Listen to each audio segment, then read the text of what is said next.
So hi ಸ್ನೇಹಿತರೆ, ಹೇಗಿದ್ದೀರಾ? I hope ಪ್ರತಿಯೊಬ್ಬರು ಸೂಪರ್ ಆಗಿದ್ದೀರಾ, ಚೆನ್ನಾಗಿದ್ದೀರಾ ಅಂದ್ಕೊಂತೀನಿ. ಸ್ನೇಹಿತರೆ, ಇಂಡಿಯಾ ಪೋಸ್ಟ್ ಆಫೀಸ್ ಒಂದು ಭಾರತದ ಅಂಚೆ ಇಲಾಖೆ ಸುಮಾರು 28,000ಕ್ಕಿಂತ ಹೆಚ್ಚು ಹುದ್ದೆಗಳ ಬಗ್ಗೆ ತಾವೇನೋ ಬಹಳಷ್ಟು ದಿನಗಳಿಂದ ಕೇಳ್ಕೊಂಡು ಬರ್ತಾ ಇದ್ದೀರಿ. ಫೈನಲ್ ಆಗಿ ಈ ವೇಕೆನ್ಸೀಸ್ಗಳ ಸಂಪೂರ್ಣವಾಗಿರುವಂತಹ ನೋಟಿಫಿಕೇಶನ್ ಇದರ ಅಫಿಷಿಯಲ್ ಆಗಿರುವಂತಹ ವೆಬ್ಸೈಟ್ ಮುಖಾಂತರ ಇಲ್ಲಿ ರಿಲೀಸ್ ಅನ್ನೋದು ಮಾಡಿಬಿಟ್ಟಿದ್ದಾರೆ.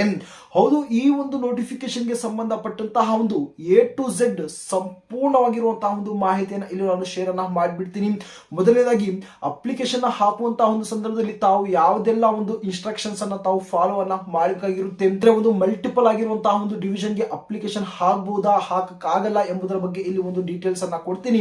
ಅಷ್ಟೇ ಅಲ್ಲ, ಇದರಲ್ಲಿ ಯಾವ ಪೋಸ್ಟ್ ಗಳು ಬರುತ್ತೆ, ಆ ಪೋಸ್ಟ್ ರಿಲೇಟೆಡ್ ಆಗಿ ಏನು ತಾವು ಇಲ್ಲಿ ವರ್ಕ್ ಅನ್ನ ಮಾಡಬೇಕಾಗಿರುತ್ತೆ.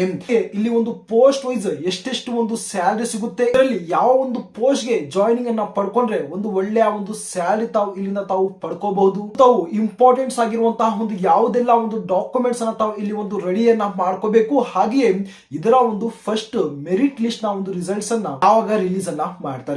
ಹಾಗೆ ಸ್ನೇಹಿತರೆ, ಇದೇ ನೋಟಿಫಿಕೇಶನ್ ಅಲ್ಲಿ ಚೇಂಜಸ್ ಸಹ ಮಾಡಿದ್ದಾರೆ. ಆ ಚೇಂಜಸ್ ಬಗ್ಗೆನೂ ಕೂಡ ಇಲ್ಲಿ ಇನ್ಫಾರ್ಮೇಶನ್ ಶೇರ್ ಅನ್ನ ಮಾಡ್ತೀನಿ. ಬನ್ನಿ, ಇದರ ಸ್ಕ್ರೀನ್ ಮೇಲೆ ಹೋಗಿ ಇದರ ಕಂಪ್ಲೀಟ್ ಆಗಿರುವಂತಹ ಇನ್ಫಾರ್ಮೇಶನ್ ಶೇರ್ ಅನ್ನ ಮಾಡ್ತೀನಿ. ಆದಷ್ಟು ಪ್ರತಿಯೊಬ್ಬರು ವಿಡಿಯೋ ತಾವು ಕೊನೆ ತನಕ ನೋಡಿ, ತಾವು ಅರ್ಥವನ್ನ ಮಾಡಿಕೊಂಡು ತಮ್ಮ ಫ್ರೆಂಡ್ ಸರ್ಕಲ್ ಅಲ್ಲಿ ತಾವು ಶೇರ್ ಅನ್ನ ಮಾಡೋದನ್ನ ತಾವು ಇಲ್ಲಿ ಮರಿಬೇಡಿ. ಸ್ನೇಹಿತರೆ, ತಾವು ಇಲ್ಲಿ ಸ್ಕ್ರೀನ್ ಮೇಲೆ ತಾವು ಗಮನಿಸಬಹುದು, ಇದು ಇಂಡಿಯಾ ಪೋಸ್ಟ್ ಆಫೀಸ್ ಕಡೆಯಿಂದ ಅಫಿಷಿಯಲ್ ಆಗಿ ಫ್ರೆಶ್ ಆಗಿ ಈ ನೋಟಿಫಿಕೇಶನ್ ಏನು ರಿಲೀಸ್ ಅನ್ನ ಮಾಡಿಬಿಟ್ಟಿದ್ದಾರೆ.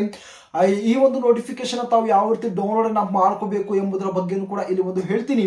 ಓಕೆನಾ? ಇದನ್ನ ಬಿಟ್ರೆ ಬಹಳ ಬೇಸಿಕ್ ಆಗಿರುವಂತಹ ಡೀಟೇಲ್ಸ್ ಬಗ್ಗೆ ಇಲ್ಲಿ ಇನ್ಫಾರ್ಮೇಶನ್ ಕೊಟ್ಬಿಡ್ತೀನಿ. ತಾವು ಯಾವುದೇ ರೀತಿಯಂತಹ ಎಕ್ಸಾಮಿನೇಷನ್ಸ್ ಆಗಿರ್ಬೋದು ಅಥವಾ ಇಂಟರ್ವ್ಯೂ ತಾವು ಕೊಡದೆ ಡೈರೆಕ್ಟ್ ಆಗಿರುವಂತಹ ಸೆಲೆಕ್ಷನ್ಸ್ ಅನ್ನ ಪಡ್ಕೋಬೇಕು ಅಥವಾ ಪೋಸ್ಟ್ ಅನ್ನ ಪಡೆಯಬೇಕು ಅಂದ್ಕೊಂಡ್ರೆ ಖಂಡಿತವಾಗಿ ಈ ಇಂಡಿಯಾ ಪೋಸ್ಟ್ ಆಫೀಸ್ ನ ಡಿಪಾರ್ಟ್ಮೆಂಟ್ ಬೆಸ್ಟ್ ಆಗಿರುವಂತಹ ಆಪರ್ಚುನಿಟಿ ಅಂತಾನೆ ಇಲ್ಲಿ ನಾನು ಹೇಳ್ತೀನಿ. ಇಲ್ಲಿ ಯಾವುದೇ ರೀತಿಯಂತಹ ಹೈಯರ್ ಆಗಿರುವಂತಹ ಕ್ವಾಲಿಫಿಕೇಶನ್ ಕೇಳಲ್ಲ. ಜಸ್ಟ್ ಇಲ್ಲಿ 10th ನ ಕ್ವಾಲಿಫಿಕೇಶನ್ ಮಾತ್ರ ಇಲ್ಲಿ ಕೇಳುತ್ತೆ. SLC ಆಧಾರದ ಮೇಲೆ ಮಾತ್ರ ತಾವೇನು ಇಲ್ಲಿ ಅಪ್ಲಿಕೇಶನ್ ಹಾಕಬೇಕಾಗಿರುತ್ತೆ. ಓನ್ಲಿ 10th ಏನು ಕ್ವಾಲಿಫಿಕೇಶನ್ ಮಾತ್ರ ಇಲ್ಲಿ ಕೇಳಿರ್ತಾರೆ. ನಮ್ಮ ಕರ್ನಾಟಕದಂತಹ ಏನು ಪ್ರತಿಯೊಬ್ಬ ಕ್ಯಾಂಡಿಡೇಟ್ ಕೂಡ ಇಲ್ಲಿ ಅಪ್ಲಿಕೇಶನ್ ಹಾಕಿರ್ಬೇಕು. ಓಕೆನಾ? ಆಲ್ ಮೇಲ್ ಆಗಿರ್ಬೋದು ಅಥವಾ ಫೀಮೇಲ್ ಕ್ಯಾಂಡಿಡೇಟ್ಸ್ ಕೂಡ ಇಲ್ಲಿ ಅಪ್ಲಿಕೇಶನ್ ಇಲ್ಲಿ ಹಾಕಬಹುದು. ಕೆಲವೊಬ್ಬರು ಕಮೆಂಟ್ಸ್ ಮುಖಾಂತರ ಹೇಳ್ತಿದ್ರಿ, ಇದು ಮೇಲ್ ಕ್ಯಾಂಡಿಡೇಟ್ ಗಳು ಮಾತ್ರ ಈ ಜಾಬ್ ಮಾಡಕ್ಕೆ ಏನು ಬೆಸ್ಟ್ ಅಂತ. ಹಾಗೇನಿಲ್ಲ, ಏನು ಫೀಮೇಲ್ ಕ್ಯಾಂಡಿಡೇಟ್ ಕೂಡ ಇಲ್ಲಿ ಅಪ್ಲಿಕೇಶನ್ ಹಾಕಬಹುದು. ಆರಾಮ್ಸೆ ಆಫೀಸ್ ನಲ್ಲಿ ಕೂತ್ಕೊಂಡು ಕೆಲಸ ಮಾಡಬಹುದು. ಅಂದ್ರೆ ಫೀಮೇಲ್ ಕ್ಯಾಂಡಿಡೇಟ್ ಸಹ ಮಾಡಬಹುದು ತಾನೆ, ಅದೇ ರೀತಿಯಾಗಿ ಫೀಮೇಲ್ ಕ್ಯಾಂಡಿಡೇಟ್ ಸಹ ಇಲ್ಲಿ ಅಪ್ಲಿಕೇಶನ್ ಹಾಕಬಹುದು. ಇದರಲ್ಲಿ ಯಾವುದೇ ರೀತಿಯಂತಹ ಜಾಬ್ ಲೊಕೇಶನ್ ಏನು ಸಮಸ್ಯೆ ಅನ್ನೋದು ಇರುವುದಿಲ್ಲ.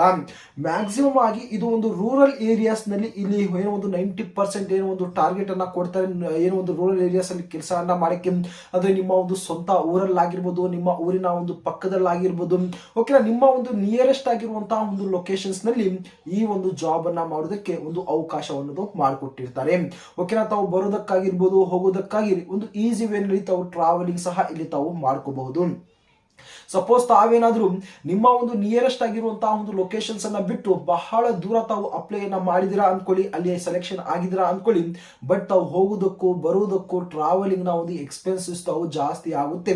ಸೊ ಆ ಉದ್ದೇಶದಿಂದ ಹೇಳ್ತಿದ್ದೀನಿ, ತಾವು ಅಪ್ಲಿಕೇಶನ್ ಹಾಕುವಂತಹ ಸಂದರ್ಭದಲ್ಲಿ ನಿಮ್ಮ ನಿಯರೆಸ್ಟ್ ಆಗಿರುವಂತಹ ಏನು ಪೋಸ್ಟ್ ಆಫೀಸ್ ಅನ್ನ ನೋಡಿ ತಾವು ಇಲ್ಲಿ ಪ್ರಿಫರೆನ್ಸ್ ಅನ್ನ ತಾವು ಇಲ್ಲಿ ಹಾಕೊಳ್ಳಿ. ಅಪ್ಲಿಕೇಶನ್ ಹಾಕುವುದಕ್ಕೆ ಇಲ್ಲಿ ಯಾವುದೇ ರೀತಿಯಂತಹ ಫೀಸ್ ನ ಸಮಸ್ಯೆ ಇರುವುದಿಲ್ಲ. ಎಸ್ಪೆಷಲಿ ಯಾರಿಗೆ ಅಂದ್ರೆ SC ST ಕ್ಯಾಟಗರಿಗೆ ಮತ್ತು ಎಲ್ಲಾ ಫೀಮೇಲ್ ಕ್ಯಾಂಡಿಡೇಟ್ಗಳು ಇಲ್ಲಿ ₹0 ನ ಅಪ್ಲಿಕೇಶನ್ ಫೀಸ್ ಇರುತ್ತೆ. ಬಹಳ ಒಳ್ಳೆಯ ಅವಕಾಶ. ತಾವು ಇಲ್ಲಿ ಅಪ್ಲಿಕೇಶನ್ ತಾವು ಹಾಕಬಹುದು. ಈಗ ಈ ನೋಟಿಫಿಕೇಶನ್ ಕಡೆ ನಾವು ಇಲ್ಲಿ ಬಂದಾಗ ಈ ಬಾರಿ ಈ ಡಿಪಾರ್ಟ್ಮೆಂಟ್ ಅಲ್ಲಿ BPM ಆಗಿರ್ಬೋದು, ABPM ಆಗಿರ್ಬೋದು ಮತ್ತು ಡಾಕ್ ಸೇವಕ್ ಈ 3 ಪೋಸ್ಟ್ ಅನ್ನ ಇಲ್ಲಿ ರಿಲೀಸ್ ಅನ್ನ ಮಾಡಿದ್ದಾರೆ. BPM ಅಂದ್ರೆ ಬ್ರಾಂಚ್ ಪೋಸ್ಟ್ ಮಾಸ್ಟರ್ ಅಂತ ಕರಿತೀವಿ. APPM ಅಂದ್ರೆ ಅಸಿಸ್ಟೆಂಟ್ ಬ್ರಾಂಚ್ ಪೋಸ್ಟ್ ಮಾಸ್ಟರ್ ಅಂತ ಕರಿತೀವಿ. ಡಾಕ್ ಸೇವಕು ಕೂಡ ಏನು ಅಸಿಸ್ಟೆಂಟ್ ಆಗಿ ಈ BPM ಗೆ ಇಲ್ಲಿ ಕೆಲಸ ಅನ್ನೋದು ಮಾಡಬೇಕಾಗಿರುತ್ತೆ. ಸೆಕೆಂಡ್ ಪಾಯಿಂಟ್ ಇಲ್ಲಿ ತಾವು ನೋಡಬಹುದು, ರಿಜಿಸ್ಟ್ರೇಷನ್ ಅಂಡ್ ಆನ್ಲೈನ್ ಅಪ್ಲಿಕೇಶನ್ ಅಥವಾ ಎಡಿಟ್ ಏನು ವಿಂಡೋಸ್ ಬಗ್ಗೆ ಇಲ್ಲಿ ನಾವು ಗಮನವನ್ನು ಕೊಟ್ಟಾಗ ನೋಡಬಹುದು. Only one registration is permitted per candidate for submission of the online application. ಒಂದು ಕ್ಯಾಂಡಿಡೇಟ್ ಕೇವಲ ಒಂದು ಬಾರಿ ಮಾತ್ರ ರಿಜಿಸ್ಟ್ರೇಷನ್ ಮಾಡೋದಕ್ಕೆ ಅವಕಾಶವನ್ನ ಮಾಡಿಕೊಟ್ಟಿದ್ದಾರೆ. ಅದನ್ನ ಬಿಟ್ಟು ನಾವು 2 ಸಲ ಮಾಡ್ತೀವಿ 3 ಸಲ ಮಾಡ್ತೀವಿ ರಿಜಿಸ್ಟ್ರೇಷನ್ ಅಂದ್ರೆ ಇದು ಒಂದು ಅಪ್ಲಿಕಬಲ್ ಆಗಲ್ಲ, ರಿಜೆಕ್ಟ್ ಅನ್ನೋದು ಇಲ್ಲಿ ಒಂದು ಮಾಡಿಬಿಡ್ತಾರೆ.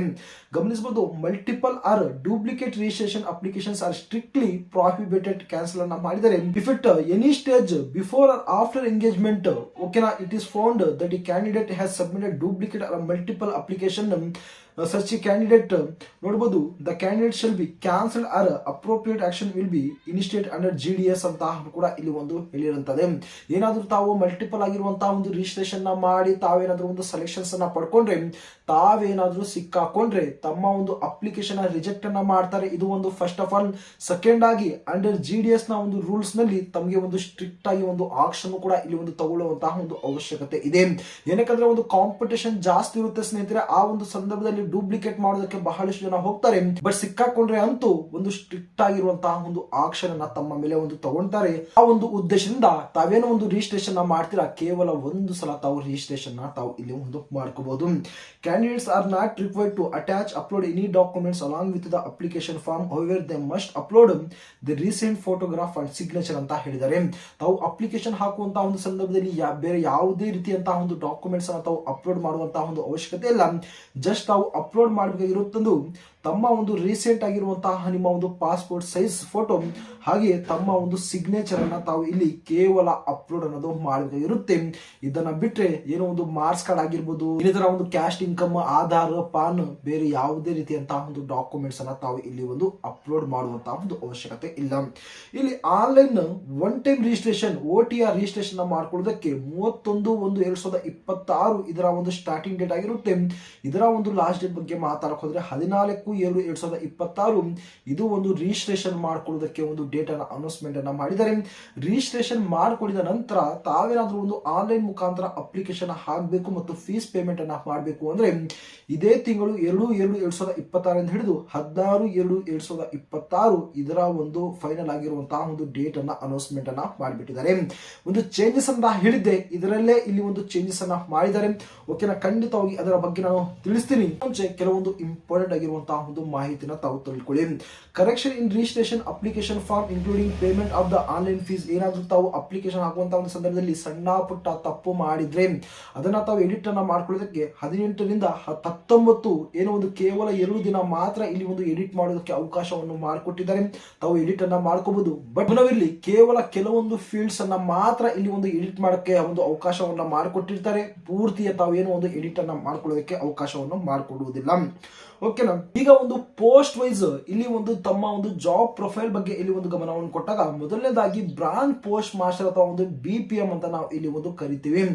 ಈ ಒಂದು ಇಂಡಿಯಾ ಪೋಸ್ಟ್ ಆಫೀಸ್ ಅಲ್ಲಿ ಏನೋ ಒಂದು 3 ಪೋಸ್ಟ್ ಅಂತ ನಾನು ಹೇಳಿದ್ದೆ. ಬಹಳ ಒಂದು ಹೈ ಆಗಿರುವಂತಹ ಒಂದು ಪೋಸ್ಟ್ ಅಂದ್ರೆ ಇದೇ ಒಂದು ಬ್ರಾಂಚ್ ಪೋಸ್ಟ್ ಮಾಸ್ಟರ್ ಆಗಿರುತ್ತೆ. ಎಸ್ಪೆಷಲಿ ಈ ಒಂದು BPM ನ ಒಂದು ಕೆಲಸ ಏನಿರುತ್ತೆ ಅಂದ್ರೆ ಒಂದು ಕಂಪ್ಲೀಟ್ ಆಗಿರುವಂತಹ ಒಂದು ಆಫೀಸ್ ವರ್ಕ್ ಇರುತ್ತೆ. ಆಫೀಸ್ ನಲ್ಲಿ ಕೂತ್ಕೊಂಡು ತಾವು ಕೆಲಸನ ಮಾಡಬೇಕಾಗಿರುತ್ತೆ. ಒಂದು ಹೊಸ ಒಂದು ಸ್ಕೀಮ್ಸ್ ಅನ್ನ ತಾವೇನೋ ಒಂದು ಅಪ್ಲೈ ಮಾಡೋದಾಗ್ಲಿ, ಹಾಗೆ ಒಂದು ಸೀನಿಯರ್ ಸಿಟಿಸನ್ಸ್ ನ ಒಂದು ಪೆನ್ಷನ್ ಆಗಿರ್ಬೋದು, ಇನ್ನಿತರ ಒಂದು ಹೊಸದಾಗಿರುವಂತಹ ಒಂದು ಅಕೌಂಟ್ ಸೇವಿಂಗ್ ಅಕೌಂಟ್ಸ್ ಅನ್ನ ಓಪನ್ ಅನ್ನ ಮಾಡೋದು, ಅದೇ ರೀತಿಯಾಗಿ ಒಂದು ಸುಕನ್ಯಾ ಯೋಜನಾ ಅಂತ ತಾವೇನು ಕೇಳಿರ್ತೀರಾ, ಆ ರೀತಿಯಾಗಿರುವಂತಹ ಒಂದು ಸ್ಕೀಮ್ಸ್ ಬಗ್ಗೆ ಕಸ್ಟಮರ್ಸ್ ಬಳಿ ಒಂದು ಎಕ್ಸ್ಪ್ಲನೇಷನ್ ನ ಮಾಡಿ ಅದರ ರಿಲೇಟೆಡ್ ಆಗಿರುವಂತಹ ಒಂದು ಸರ್ವಿಸ್ ಅನ್ನ ಕೊಡುವಂತಹ ತಮ್ಮ ಒಂದು ಕೆಲಸ ಆಗಿರುತ್ತೆ. ಹಾಗೆ ಇಲ್ಲಿ ಒಂದು ABPM ಅಥವಾ ಒಂದು ಅಸಿಸ್ಟೆಂಟ್ ಬ್ರಾಂಚ್ ಪೋಸ್ಟ್ ಮಾಸ್ಟರ್ ನ ಒಂದು ವರ್ಕ್ ಬಗ್ಗೆ ಮಾತಾಡಕ್ ಹೋದ್ರೆ ಸ್ನೇಹಿತರೆ, ಇದು ಒಂದು ಆಫೀಸ್ ವರ್ಕ್ ಇರುತ್ತೆ, ಹಾಗೆಯೇ ಒಂದು ಫೀಲ್ಡ್ ವರ್ಕ್ ಸಹ ಇರುತ್ತೆ. ಏನೋ ಒಂದು ಪೋಸ್ಟ್ ಆಫೀಸ್ಗೆ ಒಂದು ಲೆಟರ್ಸ್ ಬರುತ್ತೆ, ಏನಾದ್ರೂ ಒಂದು ಡಾಕ್ಯುಮೆಂಟ್ಸ್ ಬರುತ್ತೆ, ಪಾರ್ಸಲ್ ಬರುತ್ತೆ, ಅದನ್ನ ಅವರ ಒಂದು ಮನೆಗೆ ಸೇರಿಸುವಂತಹ ಒಂದು ಕೆಲಸ ಈ ಒಂದು ಅಸಿಸ್ಟೆಂಟ್ ಬ್ರಾಂಚ್ ಪೋಸ್ಟ್ ಮಾಸ್ಟರ್ ನ ಒಂದು ಕೆಲಸ ಆಗಿರುತ್ತೆ. ಸಿಂಪಲ್ ಆಗಿ ಡಾಕ್ ಸೇವಕ್ ಬಗ್ಗೆ ಮಾತಾಡಕ್ ಹೋದ್ರೆ ಇದು ಕೂಡ ಒಂದು ಸೇಮ್ ಆಗಿರುವಂತಹ ಒಂದು ಕೆಲಸ ಆಗಿರುತ್ತೆ. ಏನಾದ್ರೂ ಒಂದು ಫೈಲ್ಸ್ ಅನ್ನ ಏನೋ ಒಂದು ಅರೇಂಜ್ ಮಾಡುವಂತದ್ದು ಕೆಲಸ ಆಗಿರ್ಬೋದು, ಒಂದು ಫೈಲ್ಸ್ ಅನ್ನ ಏನೋ ಒಂದು ಸೀನಿಯರ್ಸ್ ಗೆ ಕೊಡೋದಾಗ್ಲಿ, ಈ ರೀತಿಯಾಗಿರುವಂತಹ ಒಂದು ಕೆಲಸ ಆಗಿರುತ್ತೆ. ಮಾತಾಡಕ್ ಹೋದ್ರೆ ಈ ಒಂದು BPM ಪೋಸ್ಟ್ ಗೆ ಈ ಒಂದು ABPM ಮತ್ತು ಡಾಕ್ ಸೇವಕ್ ಎರಡು ಏನೋ ಒಂದು ಆಸ್ ಎ ಅಸಿಸ್ಟೆಂಟ್ ಆಗಿ ಇಲ್ಲಿ ಒಂದು ಕೆಲಸ ಮಾಡಬೇಕಾಗಿರುತ್ತೆ. ಈಗ ಸ್ಯಾಲರಿ ಬಗ್ಗೆ ನಾವು ಇಲ್ಲಿ ಒಂದು ಗಮನವನ್ನು ಕೊಟ್ಟಾಗ ತಾವು ಗಮನಿಸಬಹುದು ಸ್ನೇಹಿತರೆ, ಮೊದಲನೇದಾಗಿ ಇಲ್ಲಿ TRC ಅಂತ ಒಂದು ಮೆನ್ಷನ್ ಮಾಡಿದ್ದಾರೆ, ಟೈಮ್ ರಿಲೇಟೆಡ್ ಕಂಟಿನ್ಯೂಟಿ ಅಲವೆನ್ಸಸ್ ಅಂತ ನಾವೇನ್ ಕರಿತೀವಿ. ಇದರಲ್ಲಿ ಕೇವಲ ತಾವು ಈ ಒಂದು ಇಂಡಿಯಾ ಪೋಸ್ಟ್ ಆಫೀಸ್ ಅಲ್ಲಿ ತಾವು ಯಾವುದೇ ಒಂದು ಪೋಸ್ಟ್ ಅಲ್ಲಿ ಕೆಲಸವನ್ನ ಮಾಡಕ್ ಹೋದ್ರೆ ಕೇವಲ 4 ಗಂಟೆ ಮಾತ್ರ ತಾವು ಇಲ್ಲಿ ಒಂದು ಕೆಲಸವನ್ನ ಮಾಡಬೇಕಾಗಿರುತ್ತೆ. ಇದನ್ನ ಬಿಟ್ಟೆ 8 ಅವರ್ಸ್ ಅಂತ ಒಂದು 10 ಅವರ್ಸ್ 12 ಅವರ್ಸ್ ಅಂತ ಏನು ಇಲ್ಲಿ ಮೆನ್ಷನ್ ಮಾಡಿಲ್ಲ. ಕೇವಲ 4 ಗಂಟೆ ಮಾತ್ರ ತಾವು ಕೆಲಸವನ್ನ ಮಾಡಬೇಕು. ಅದರಲ್ಲಿ ಒಂದು BPM ಬಗ್ಗೆ ಮಾತಾಡಕ್ ಹೋದ್ರೆ 12,000 ತಾವು ಇಲ್ಲಿ ಒಂದು ಸ್ಯಾಲರಿಯನ್ನ ಪಡ್ಕೋಬಹುದು ಮತ್ತು ಮ್ಯಾಕ್ಸಿಮಮ್ ಆಗಿ 29,380 ರೂಪಾಯಿವರೆಗೂ ತಾವು ಇಲ್ಲಿ ಒಂದು ಸ್ಯಾಲರಿಯನ್ನ ತಾವು ಪಡ್ಕೋಬಹುದು. ಈ ಒಂದು 12,000 ಅಂತ ತಾವು ಏನ್ ನೋಡ್ತಾ ಇದ್ದೀರಾ, ಇದರ ಒಂದು ಜೊತೆಗೆ ಕೆಲವೊಂದು ಅಲವೆನ್ಸಸ್ ಅನ್ನೋದು ಇಲ್ಲಿ ಒಂದು ಮೆನ್ಷನ್ ಆಗುತ್ತೆ. ಸಪೋಸ್ ಒಂದು DNS ಅಲವೆನ್ಸ್ ಆಗಿರ್ಬೋದು, ಹಾಗೆ ಒಂದು ಆಫೀಸ್ ಮೈಂಟೆನೆನ್ಸ್ ಅಲವೆನ್ಸಸ್ ಆಗಿರ್ಬೋದು, ಇದೆಲ್ಲ ಸೇರಿ ತಮಗೆ ಒಂದು ಸ್ಟಾರ್ಟಿಂಗ್ ನಲ್ಲಿ ಎಷ್ಟು ಒಂದು ಸ್ಯಾಲರಿ ಸಿಗುತ್ತೆ ಅಂದ್ರೆ ಒಂದು 18,000 ತಾವು ಇಲ್ಲಿ ಒಂದು ಸ್ಟಾರ್ಟಿಂಗ್ ನಲ್ಲಿ ಇಲ್ಲಿ ಒಂದು ಸ್ಯಾಲರಿಯನ್ನ ತಾವು ಪಡ್ಕೋಬಹುದು ಈ ಒಂದು BPM ಪೋಸ್ಟ್ ಗೆ. ನಂತರ ABPM ಮತ್ತು ಡಾಕ್ ಸೇವೆಗೆ ತಾವು ಗಮನಿಸಬಹುದು 10,000 ಹಿಡಿದು 24,470 ರೂಪಾಯಿವರೆಗೂ ಸ್ಯಾಲರಿಯನ್ನ ಪಡ್ಕೋಬಹುದು. ಬಟ್ ಈ ಇದರಲ್ಲಿ ಅಲವೆನ್ಸಸ್ ಅನ್ನ ಸೇರಿಸಿ ಒಂದು 16,000 ಸಮಥಿಂಗ್ ತಾವು ಒಂದು ಸ್ಟಾರ್ಟಿಂಗ್ ನಲ್ಲಿ ಸ್ಯಾಲರಿಯನ್ನ ತಾವು ಪಡ್ಕೋಬಹುದು. ಈ ಒಂದು ಪೋಸ್ಟ್ ಅಲ್ಲಿ ತಾವೇನಾದ್ರೂ ಸುಮಾರು 3-5 ವರ್ಷ ತಾವೇನಾದ್ರೂ ಒಂದು ವರ್ಕ್ ಅನ್ನ ಮಾಡಿದರೆ, ಜಾಬ್ ಅನ್ನ ಮಾಡಿದರೆ ಖಂಡಿತವಾಗಿ ಒಂದು ಡಿಪಾರ್ಟ್ಮೆಂಟ್ ಪ್ರಮೋಷನ್ ಮುಖಾಂತರ ತಾವೇನೋ ಒಂದು ಒಳ್ಳೆಯ ಒಂದು ಪೋಸ್ಟ್ಗೂ ಸಹ ತಾವು ಇಲ್ಲಿ ಹೋಗ್ಬೋದು. ಓಕೆನಾ, ಬೇಕಾದ್ರೆ ಅದರ ಬಗ್ಗೆ ನಾನು ಸಪರೇಟ್ ಆಗಿರುವಂತಹ ಒಂದು ವಿಡಿಯೋ ಮುಖಾಂತರ ನಾನು ತಮಗೆ ತಿಳಿಸ್ಕೊಡ್ತೀನಿ. ಏಜ್ ಲಿಮಿಟ್ ಅನ್ನ ತಾವು ಗಮನಿಸಬಹುದು ಸ್ನೇಹಿತರೆ. ಮಿನಿಮಮ್ ಆಗಿರುವಂತಹ ಒಂದು ಏಜ್ 18 ವರ್ಷ ಮತ್ತು ಮ್ಯಾಕ್ಸಿಮಮ್ ಆಗಿರುವಂತಹ ಒಂದು ಏಜ್ 40 ವರ್ಷ ಅಂತ ಇಲ್ಲಿ ಒಂದು ಏಜ್ ಅನ್ನ ಹೇಳಿದ್ದಾರೆ. ಹಾಗೆ ಇಲ್ಲಿ ಒಂದು ಏಜ್ ಅಲ್ಲಿ ರಿಲ್ಯಾಕ್ಸೇಷನ್ಸ್ ಕೂಡ ಇಲ್ಲಿ ಒಂದು ಮೆನ್ಷನ್ ಮಾಡಿದ್ದಾರೆ. ಓಕೆನಾ, ತಾವು ನೋಡಬಹುದು SC/ST ಅನ್ನೋ ಕ್ಯಾಟಗರಿಗೆ ತಾವೇನಾದ್ರು ಸೇರಿದ್ರೆ 45 ವರ್ಷವರೆಗೂ ಕೂಡ ತಾವು ಏನೋ ಒಂದು ಅಪ್ಲಿಕೇಶನ್ ತಾವು ಹಾಕಬಹುದು. ನಂತರ OBC ನ ಒಂದು ಕ್ಯಾಟಗರಿ ಸೇರಿದ್ರೆ 3 ವರ್ಷ ಅಂತ ಮೆನ್ಷನ್ ಮಾಡಿದ್ದಾರೆ. 43 ವರ್ಷವರೆಗೂ ಕೂಡ ಏನೋ ಒಂದು ಅಪ್ಲಿಕೇಶನ್ ತಾವು ಇಲ್ಲಿ ಒಂದು ಹಾಕುವುದಕ್ಕೆ ಅವಕಾಶ ಅನ್ನೋದು ಇಲ್ಲಿ ಒಂದು ಮಾಡಿಕೊಟ್ಟಿರ್ತಾರೆ. ಎಜುಕೇಶನ್ ಕ್ವಾಲಿಫಿಕೇಶನ್ ಬಗ್ಗೆ ಮಾತಾಡಕ್ ಹೋದ್ರೆ ಆಲ್ರೆಡಿ ತಮಗೆ ಏನೋ ಒಂದು ಗೊತ್ತಿರುತ್ತೆ, ನಾನು ಬಹಳಷ್ಟು ಬಾರಿ ಹೇಳಿರ್ತೀನಿ. Education qualification for the engagement of GDS secondary school examination pass certificate or 10th standard with passing marks in mathematics and English ಅಂತ ಒಂದು ಮೆನ್ಷನ್ ಮಾಡಿದ್ದಾರೆ. ಕೇವಲ ಒಂದು SLC ಪಾಸ್ ಆಗಿರಬೇಕು. ಆ ಒಂದು SLC ಆ ಒಂದು ಸಬ್ಜೆಕ್ಟ್ ನಲ್ಲಿ ಏನೋ ಒಂದು ಇಂಗ್ಲಿಷ್ ಮತ್ತು ಮ್ಯಾಥ್ಸ್ ಕಂಪಲ್ಸರಿಯಾಗಿ ಎರಡು ಒಂದು ಸಬ್ಜೆಕ್ಟ್ ಅನ್ನ ತಾವು ಓದಿದ್ರೆ ಮಾತ್ರ ತಾವು ಏನೋ ಒಂದು ಅಪ್ಲೈ ಅನ್ನ ಮಾಡಕ್ಕೆ ತಾವು ಎಲಿಜಿಬಲ್ ಆಗಿರ್ತೀರಾ. ಓಕೆನಾ, ಮ್ಯಾಕ್ಸಿಮಮ್ ಆಗಿ ಈ ಒಂದು 2 ಸಬ್ಜೆಕ್ಟ್ ತಾವು ಓದಿರ್ತೀರಾ. ಅದರ ಬಗ್ಗೆ ತಾವೇನೋ ಒಂದು ಅಷ್ಟೊಂದು ಸೀರಿಯಸ್ ಆಗೋದು ಬೇಡ. ಈಗ ಅದರ್ ಕ್ವಾಲಿಫಿಕೇಶನ್ಸ್ ಅಂತ ಕೇಳಿದ್ದಾರೆ. ಓಕೆನಾ, ಈ ಒಂದು ಕ್ವಾಲಿಫಿಕೇಶನ್ ಅಂತ ನೋಡಬಹುದು ನಾಲೆಡ್ಜ್ ಆಫ್ ಕಂಪ್ಯೂಟರ್ಸ್ ಅಂತ ಇಲ್ಲಿ ಒಂದು ಹೇಳಿದ್ದಾರೆ. ತಮಗೆ ಒಂದು ನಾಲೆಡ್ಜ್ ಆಫ್ ಕಂಪ್ಯೂಟರ್ ಬಗ್ಗೆ ಜ್ಞಾನ ಇರಬೇಕು. ಇದರ ಒಂದು ರಿಲೇಟೆಡ್ ಆಗಿ ತಮಗೆ ಏನೋ ಒಂದು ಸರ್ಟಿಫಿಕೇಟ್ ಬೇಕಾಗಿಲ್ಲ, ಸಿಂಪಲ್ ಆಗಿ ಜ್ಞಾನ ಕೇಳಿದ್ದಾರೆ. ನಾಲೆಡ್ಜ್ ಆಫ್ ಸೈಕ್ಲಿಂಗ್ ಬಗ್ಗೆ ಹೇಳಿದ್ದಾರೆ. ಹಾಗೆ ಒಂದು ಅಡೆಕ್ವೇಟ್ ಮೀನ್ಸ್ ಆಫ್ ಲಿವ್ಲಿಹುಡ್ ಅಂತ ಕೂಡ ಇಲ್ಲಿ ಒಂದು ಹೇಳಿರುವಂತದ್ದು. ಇದರ ಒಂದು ನಾಲೆಡ್ಜ್ ಆಫ್ ಸೈಕ್ಲಿಂಗ್ ಅಂದ್ರೆ ತಮಗೆ ಒಂದು ಡ್ರೈವಿಂಗ್ ಬರಲೇಬೇಕಾಗಿರುತ್ತೆ. ಓಕೆನಾ, ಏನಕ್ಕಂದ್ರೆ ತಾವು ಲೆಟರ್ಸ್ ಅನ್ನ ತಗೊಂಡು ಹೋಗ್ಬೇಕಾಗಿರುತ್ತೆ. ಏನಾದ್ರೂ ಒಂದು ಬೇರೆ ಕೆಲಸ ಆಫೀಸ್ ಬಗ್ಗೆ ತಾವು ಫೀಲ್ಡ್ ಅಲ್ಲಿ ಹೋಗಿ ಕೆಲಸ ಮಾಡಬೇಕಾಗಿರುತ್ತೆ. ಅದರಿಂದ ಒಂದು ಡ್ರೈವಿಂಗ್ ಬರಬೇಕು ಅಂತ ಹೇಳಿದರೆ ಮತ್ತು ಅಡಿಕ್ವೇಟ್ ಮೀನ್ಸ್ ಆಫ್ ಲೈವ್ಲಿಹುಡ್ ಅಂತ ಮೆನ್ಷನ್ ಮಾಡಿದರೆ ಇದರ ಒಂದು ಅರ್ಥ ಏನಂದ್ರೆ ಈ ಒಂದು GDS ನಲ್ಲಿ ತಮಗೆ ಸಿಗುವಂತಹ ಒಂದು ಸ್ಯಾಲರಿಗೆ ನಾವೇನೋ ಒಂದು ಡಿಪೆಂಡ್ ಆಗಿಲ್ಲ. ನಾವು ಇನ್ನಿತರ ಒಂದು ಇನ್ಕಮ್ ಸೋರ್ಸ್ ಇದಾವೆ, ನಾವು ಈ ತರ ಒಂದು ಇನ್ಕಮ್ ಅನ್ನ ನಾವು ಗಳಿಸ್ತಾ ಇದೀವಿ ಅಂತ ತಾವೇನೋ ಒಂದು ಡಿಕ್ಲರೇಷನ್ ತಾವು ಕೊಡಬೇಕಾಗಿರುತ್ತೆ. ಇದನ್ನ ತಾವು ಏನೋ ಒಂದು ಡಾಕ್ಯುಮೆಂಟ್ ವೆರಿಫಿಕೇಶನ್ ಹೋಗುವಂತ ಸಂದರ್ಭದಲ್ಲಿ ತಾವು ಇದರ ಬಗ್ಗೆ ತಾವು ಏನೋ ಒಂದು ಡಿಕ್ಲರೇಷನ್ ಅನ್ನೋದು ತಾವು ಕೊಡಬೇಕಾಗಿರುತ್ತೆ. ಫೈನಲ್ ಆಗಿ ಇದರ ಒಂದು ಸೆಲೆಕ್ಷನ್ ಕ್ರೈಟೀರಿಯಾ ಬಗ್ಗೆ ಮಾತಾಡಕ್ ಹೋದ್ರೆ ಸ್ನೇಹಿತರೆ ನೋಡಬಹುದು, the applicants will be short listed for the engagement on the basis of system generated merit list ಅಂತ ಇಲ್ಲಿ ಒಂದು ಮೆನ್ಷನ್ ಮಾಡಿದ್ದಾರೆ. ಇಲ್ಲಿ ತಮ್ಮ ಒಂದು ಮೆರಿಟ್ ಲಿಸ್ಟ್ ಅನ್ನ ಇಲ್ಲಿ ಒಂದು ರಿಲೀಸ್ ಅನ್ನ ಮಾಡೋದಕ್ಕೆ ಯಾರ ಕೂಡ ಒಂದು ಹ್ಯೂಮನ್ ಟಚ್ ಅನ್ನೋದು ಇಲ್ಲಿ ಇರುವುದಿಲ್ಲ. ಓಕೆ, ಮನುಷ್ಯರು ಅಂತ ಒಂದು ಇನ್ವಾಲ್ವ್ ಆಗುದಿಲ್ಲ. ಇದು ಒಂದು ಸಿಸ್ಟಮ್ ಜನರೇಟೆಡ್ ಆಗಿರುತ್ತೆ ತಮ್ಮ ಒಂದು ಮೆರಿಟ್ ಲಿಸ್ಟ್. ಓಕೆನಾ, ತಾವೇನೋ ಒಂದು ಅಪ್ಲಿಕೇಶನ್ಸ್ ಅನ್ನ ಹಾಕಿರ್ತೀರಾ, ಆ ಎಲ್ಲಾ ಒಂದು ಅಪ್ಲಿಕೇಶನ್ಸ್ ಅನ್ನ ಒಂದು ಸಿಸ್ಟಮ್ ಜನರೇಟ್ ಅನ್ನ ಮಾಡಿಬಿಡುತ್ತೆ. ಏನೋ ಒಂದು ರಿಸಲ್ಟ್ಸ್ ವೈಸ್ ಒಂದು ಹೈಯರ್ ಆಗಿರುವಂತಹ ಒಂದು ಪರ್ಸೆಂಟೇಜ್ ಇಂದ ಹಿಡಿದು ಒಂದು ಲೋ ಪರ್ಸೆಂಟೇಜ್ ವರೆಗೂ ಸಿಸ್ಟಮ್ ಏನೋ ಒಂದು ಜನರೇಟ್ ಅನ್ನ ಮಾಡಿ ಏನೋ ಒಂದು ಫಸ್ಟ್ ಮೆರಿಟ್ ಲಿಸ್ಟ್ ಅಂತ, ಸೆಕೆಂಡ್ ಮೆರಿಟ್ ಲಿಸ್ಟ್ ಅಂತ ಈ ರೀತಿ ಆಗಿರುವಂತಹ ಒಂದು ಮಲ್ಟಿಪಲ್ ಆಗಿರುವಂತಹ ಒಂದು ಮೆರಿಟ್ ಲಿಸ್ಟ್ ಅನ್ನೋದು ಇಲ್ಲಿ ಒಂದು ರಿಲೀಸ್ ಅನ್ನೋದು ಮಾಡಿಬಿಡ್ತಾರೆ. ಓಕೆನಾ, ಇದರ ಒಂದು ಇಂಪಾರ್ಟೆಂಟ್ ಆಗಿರುವಂತಹ ಒಂದು ಡಾಕ್ಯುಮೆಂಟ್ಸ್ ಬಗ್ಗೆ ಮಾತಾಡಕ್ ಹೋದ್ರೆ ಸ್ನೇಹಿತರೆ, ಒಂದು ಮೊದಲಾಗಿ SLC ಒಂದು ಮಾರ್ಕ್ಸ್ ಕಡೆ ತಮ್ಮ ಒಂದು identity proof, caste certificate, PWD certificate, EWS certificate, transgender certificate ಮತ್ತು ಡೇಟ್ ಆಫ್ ಬರ್ತ್ ಪ್ರೂಫ್ ಅನ್ನ ಇಲ್ಲಿ ಒಂದು ಕೇಳಿದ್ದಾರೆ. ಓಕೆನಾ, ಡೇಟ್ ಆಫ್ ಬರ್ತ್ ಪ್ರೂಫ್ ಅಂದ್ರೆ ತಮ್ಮ ಒಂದು SLC ಒಂದು ಮಾರ್ಕ್ಸ್ ಕಡೆ ಕನ್ಸಿಡರ್ ಅನ್ನ ಮಾಡ್ಕೊಂತಾರೆ, ತಾವು ಒಂದು ಆಧಾರ್ ಕಾರ್ಡ್ ಅನ್ನ ಕನ್ಸಿಡರ್ ಮಾಡ್ಕೊಂತಾರೆ. ಟ್ರಾನ್ಸ್ಜೆಂಡರ್ ಸರ್ಟಿಫಿಕೇಟ್, ಟ್ರಾನ್ಸ್ಜೆಂಡರ್ ಆಗಿದ್ರೆ ಈ ಸರ್ಟಿಫಿಕೇಟ್ ಸಬ್ಮಿಟ್ ಅನ್ನ ಮಾಡಬೇಕು. ತಾವೇನಾದ್ರೂ EWS ಕ್ಯಾಟಗರಿ ಸೇರಿದ್ರೆ ಈ ಒಂದು EWS ಸರ್ಟಿಫಿಕೇಟ್ ಅನ್ನ ಸಬ್ಮಿಟ್ ಅನ್ನ ಮಾಡಬೇಕು.